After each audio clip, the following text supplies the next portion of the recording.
Hello everyone, and welcome back to another video from the Tiny Menagerie.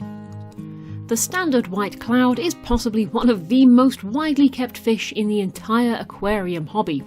But what if I told you it has a cousin that is possibly even better?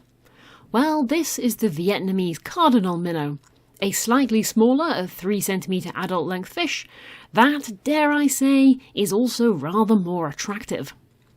But what are these Vietnamese minnows like to keep, and what kind of setup do they need? Well, funnily enough, cardinal minnows hail from Vietnam, from a fairly small geographic area around the Ban Hai River, where they tend to inhabit the larger streams and smaller rivers that feed into the main river itself. Here they congregate in large shoals with many thousands of fish, and so, being such a sociable species, you will of course want to keep them in a group of their own kind with at least 6 individuals. Although remember, more is always going to be merrier as long as you have the space to accommodate them. Worth mentioning as well though is that one of the main challenges of these guys is actually buying them in the first place. This is because cardinal minnows are still fairly new to the hobby. They've only really been readily available for the past 10 years or so, and they can be a little bit difficult to source. And this is made even more difficult because in recent years it's become incredibly common to see people, especially online, who are selling white cloud minnows to actually use an image of a cardinal minnow instead. Because, let's face it, cardinals are cuter and more appealing. And so people either believe that this is actually what a white cloud looks like, or that the two species are actually the same one, effectively muddying the waters when it comes to both of these types of fish. But the easiest way to tell the two apart is to look at the thicker black lateral line that we find on the cardinal. That also tends to be much more central, while the same line on the white cloud is much thinner and slightly raised above the body in comparison to the cardinal.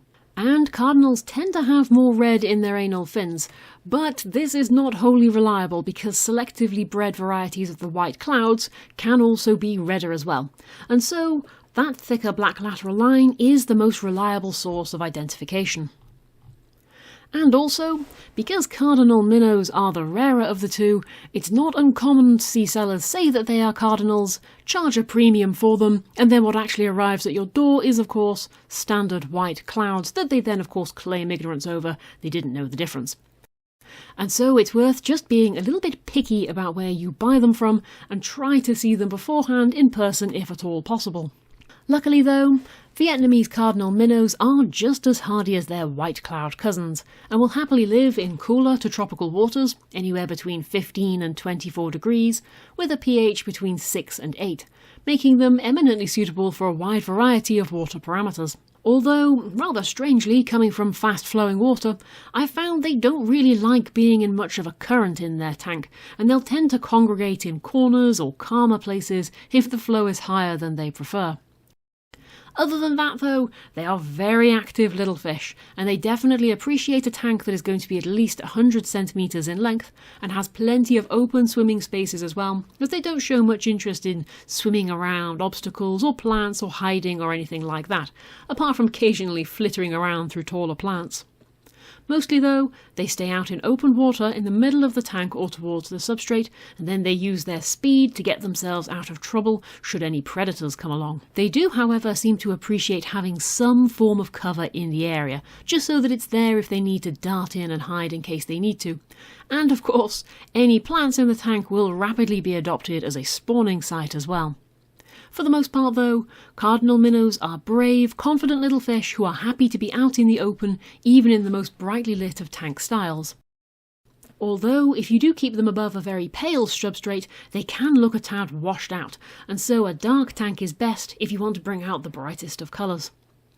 As is a mixture of sexes, as both genders complete in little displays where they flare their fins at each other and swim alongside each other, but the males will definitely show off their best colours if they have a few girls to compete for them.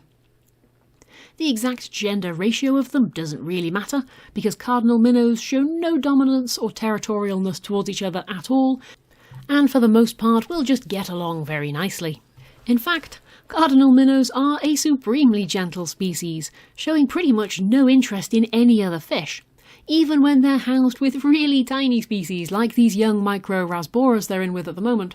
The cardinals just completely ignore them and even allow the little tiny guys to school alongside them.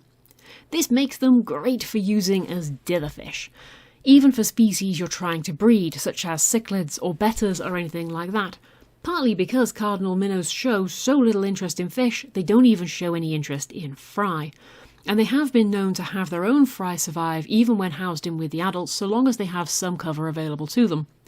Personally, I've never encountered this in any of my tanks, no fry have ever turned up haphazardly, but it's something that has been documented before. They also get along perfectly well with pretty much all of the other small general community fish, so long as they also aren't very aggressive or big enough to see the cardinals as a snack. When it comes to feeding cardinal minnows, they are not quite so generous though. They are rather delicate feeders, gently picking off tiny little morsels that drift by, rather than charging about the place and snatching up every scrap that they can. They can also be rather picky when it comes to changing foods, and it's not unusual for them to take a week or more, a very slow introduction for them to accept a new food before it's actually accepted. And even then, once it is accepted, sometimes individual fish will simply decide they don't like that anymore and will start spitting it out when they were eating it quite happily yesterday. And this isn't specific to different types of food. Some of the cardinal minnows will eat fluval bug bites, some won't. And some of the ones that won't will happily eat hikari pellets instead. Some will eat tiny scraps of tetramin flakes, while others will turn their nose up at those and rather eat the aquarium flakes instead. In all honesty, I have given up trying to make sure all fish are fed every day. They get what I've got available in rotation and everyone can eat as and when they want to. Of course though, the positive about being very small, picky about what they eat, and not interested in exploring or hunting, and very gentle, means cardinal minnows make great tank mates for shrimp. This tank, in fact, is getting a bit overcrowded now, with the shrimp eating all of the food that the minnows have decided isn't for them today. And with all the little teeny tiny shrimplets that are surviving, we're slowly ending up with plague proportions in here. That's not to say, of course, that I would keep minnows in with the finest pintos or something incredibly expensive, but a colony of neos shouldn't have any trouble growing even if the odd shrimplet does get picked off. In fact, for the most part, these little white cloud lookalikes are much like keeping white clouds, to be honest. They are very relaxing, a very easy species to look after, just so long as you can keep on top of their rather picky dining needs. Anywho though, I hope you've enjoyed this little video all about the Vietnamese cardinal minnow. Happy fish keeping everyone, and I'll see you again soon. Bye bye!